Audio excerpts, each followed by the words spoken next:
Hi guys. Today I want to share with you on how to create a website in an easy way from scratch. Please don't forget to comment, like, share and subscribe on below. The first thing that we need to do is to create a folder anywhere.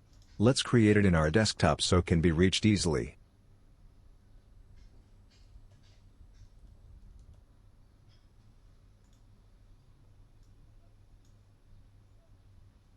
Now, open your project folder and create a very first of our HTML file. Let's give it a name as index.html.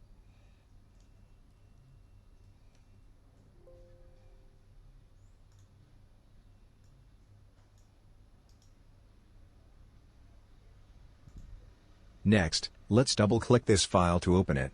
Default browser will open it, but nothing inside.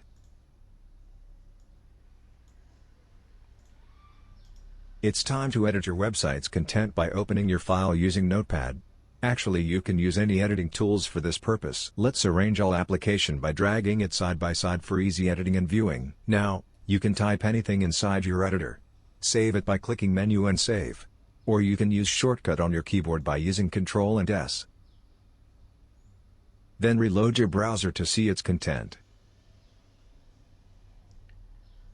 Thanks for watching, and hope you learned. Please watch our next video for more advanced tutorial.